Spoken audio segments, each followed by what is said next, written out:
Capricorn, ito na yung reading mo for the week of August 20 to 26. Pero lahat po ng readings natin dito ay timeless kahit lumagpas yung mga petsa na binanggit ko, ha?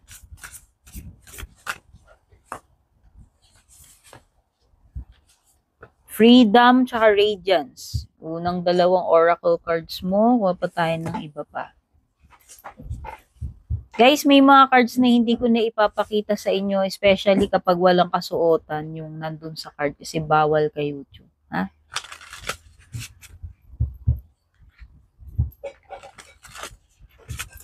Kung gusto nyo guys ng private reading ko, dumiretso kayo sa Nag-iisa official FB page ko. Yung link nakalagay sa description. Kayo po mismo yung mag-PM sa akin.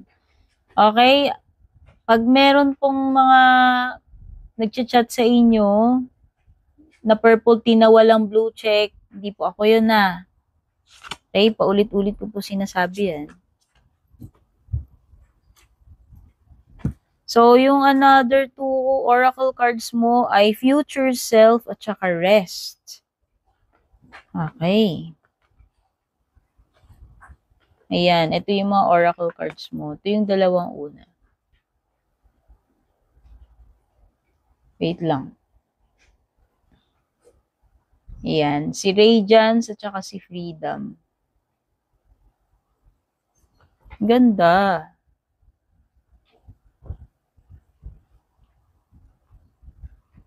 Tapos, ito yung another two oracle cards mo. Si Future Self at saka si Rest.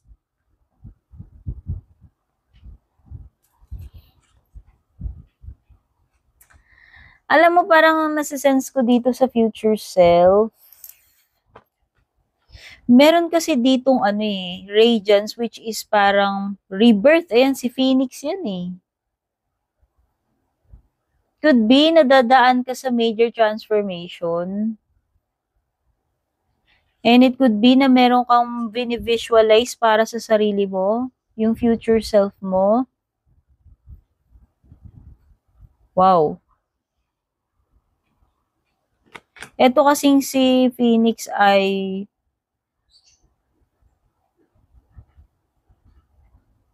parang dumaan siya sa feeling ko lang parang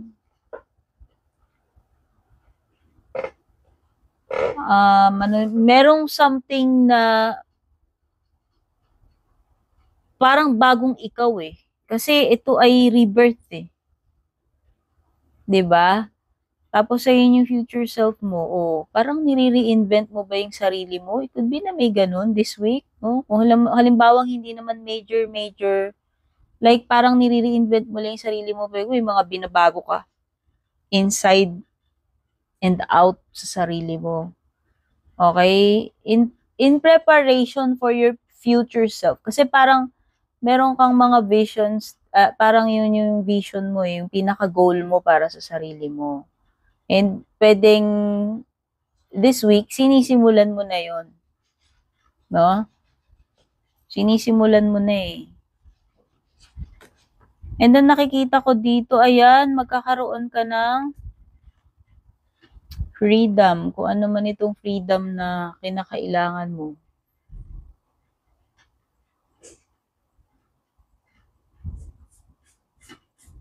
Oh, baka ito na yung kalayaan na hinihintay mo. It could be kalayaan from a toxic situation, kalayaan from a toxic relationship, kalayaan sa yung mga utang, pwede rin naman, no? Kung ano man yung nag-a-apply sa situation ninyo kasi ito ay general reading lang naman. Basta, ito ay, ibig lang sabihin nun, magagawa mo na finally yung gusto mo or makakaalis ka na dyan sa situation niyan eh. Kakaroon ka na ng freedom mo eh. O baka naman financial independence to para sa iba. Or literal na makakalayo na kayo from something. Ewan ko kung ano yun eh. At saka yan, nakikita ko may period dito ng pahinga. Pwedeng paglalay low yan, no? Pahinga ka muna siguro ng mga ilang days, ilang weeks, or ilang months, no? Hmm. Magkakaroon ka ng period na,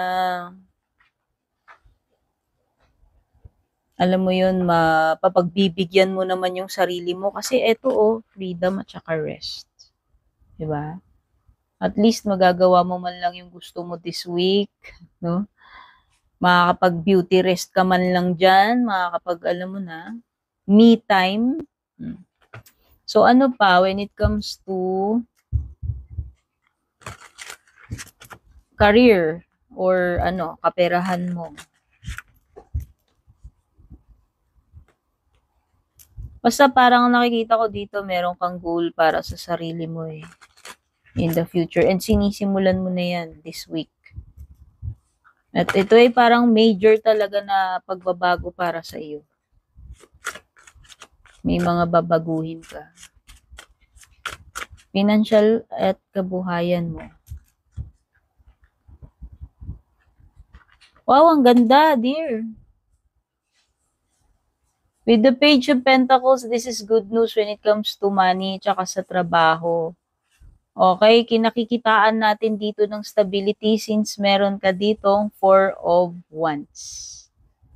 Okay, nakikita mo yan si Page, may dala-dala siyang coin, inaabot. So, it could be na may opportunity or magandang offer para sa'yo dito. At kung halimbawa, kung ano man itong offer na to, ano man ito, kung maglaland ka man ng job o kung ano man yan, negosyo man yan, in the future, maaari siyang maging successful, stable yan apat na yan na once. Pwede rin itong partnership. Kasi itong once is parang yan marriage. Oo. So, pwedeng ito ay successful na business partnership.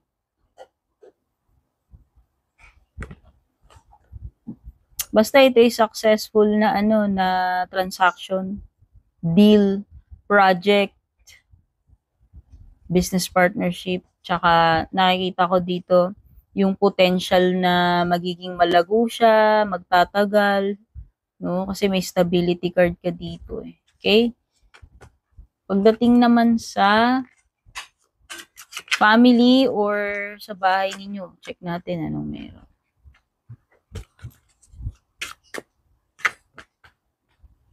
Ay, may nakahubad dito hindi ko pwede pakita yan.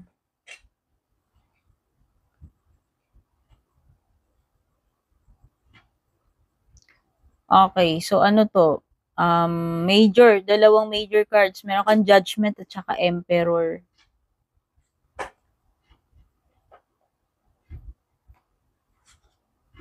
Something related sa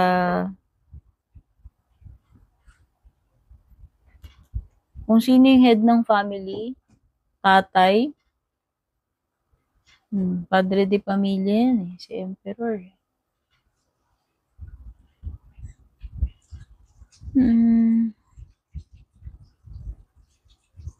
Judgment card is may kinalaman sa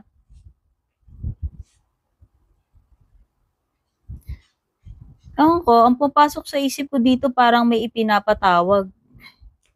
Kasi itong angel na to, parang yung sinasamon yung mga tao dun sa card. Kaya hindi ko pwede pakita kasi may mga walang damit. Oo, parang feeling ko lang ba ito? Merong biglang ipapatawag dito or something.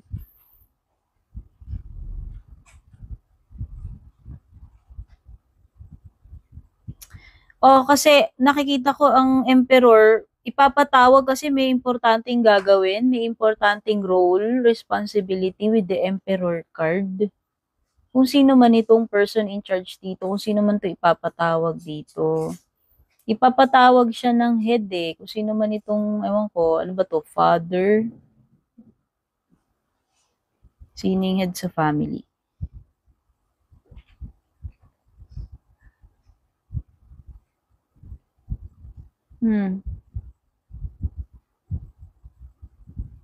Okay, nasi-sense ko rin pwedeng may mga reunion dito, ah.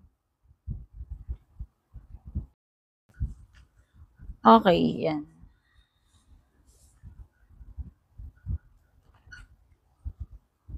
Basta may gathering, eh. May gathering dito, eh. Okasyon, gathering. I think this is major na ano, major na ganap pagdating sa pamilya. Okay? Check naman natin pagdating sa ano, love life. Ay, taray. Ang angas ng energy. Ewan ko, na-sense ko lang kagad parang nope, ayaw, no? Ayaw eh. Feeling ko ano, itong person mo, ayaw niya mag-commit. Hindi ko alam kung anong reason, ha? Pero, ina-avoid niya eh. Meron something dito na ano, pag-detach, pag-avoid, or gusto ng ano, independence. Ayaw eh. Ayaw mag-take ng risk. Ayaw mag-take ng risk. Sino ba sa inyong dalawa yan? O, pwedeng magkabaliktad yung, ano, yung binabanggit ko kung energy mo yung energy ni person mo. Wala, ayaw mag-ano, ayaw sumugal mag-take ng risk nitong person na to. Mas,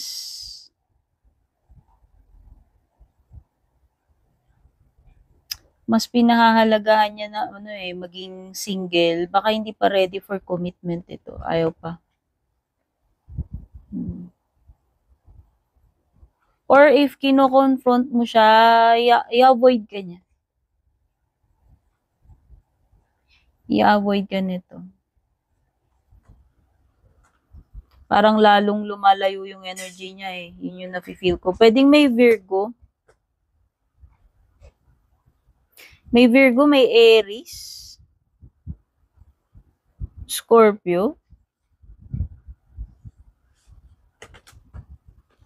So, check natin yung ano, pagdating naman doon sa hindi mo inaasahan na mangyayari.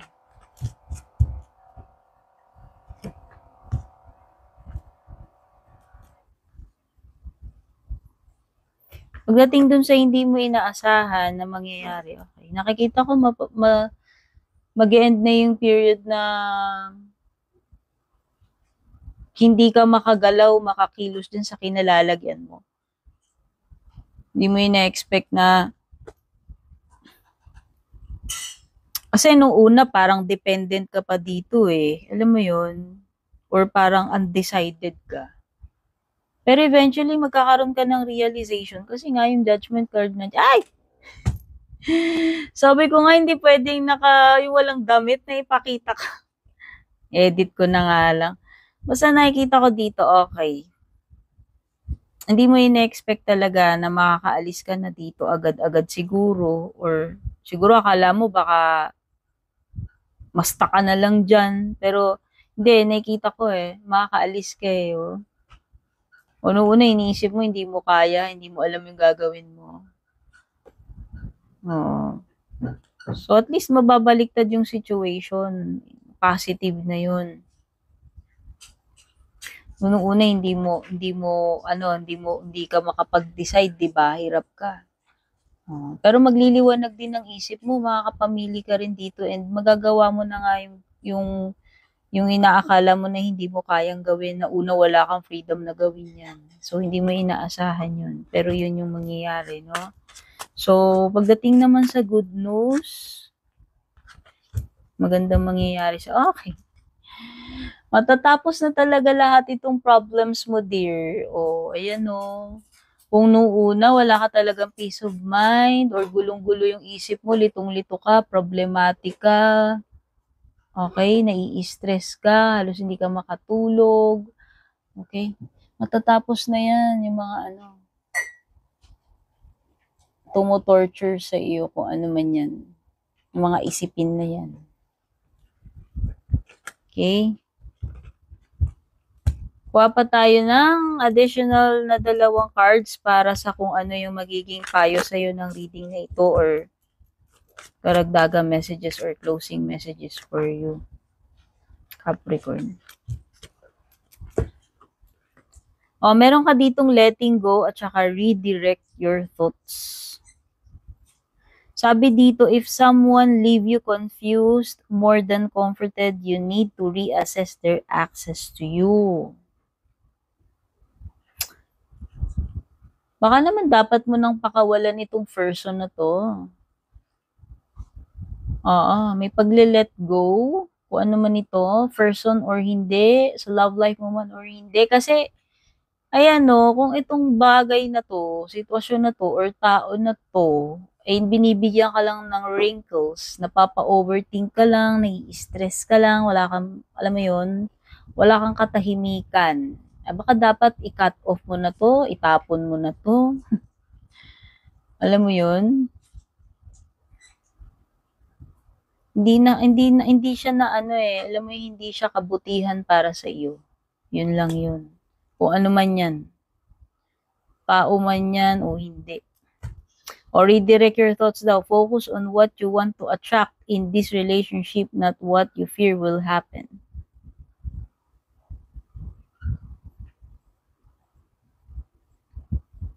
Okay, parang pagmamanifest ito Hindi ko alam kung ano ba, nega ka bang mag-isip about sa person mo?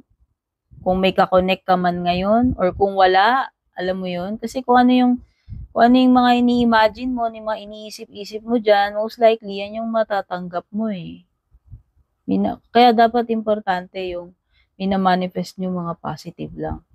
So, ayan, sa relationship man yun or hindi. Kasi kung ano yung thoughts mo, yun yung maa-attract mo. Love life man ito or hindi. Most likely, yun yung mangyayari. Kaya dapat positive lagi yan. Okay? Ano mo iisip mo sa magagandang bagay, sa positive, wag doon sa mga kung ano-anong scenarios na nai-imagine mo na wala pa man din dyan, no, nag-iisip ka na kagad ng mga hindi maganda. Okay, so yan yung mga mensahe for you. Sana makatulong yan. Don't forget to subscribe, like, follow po kung bago kayo dito. Pa-leave na rin ng comment, like, pa-share. Yan, shoutout na lang. Thank you sa lahat ng nag-join ng membership. Nag-avail ng subscription, nagpapadala ng star, super thanks, pati private readings yan. Take care. God bless. Babush.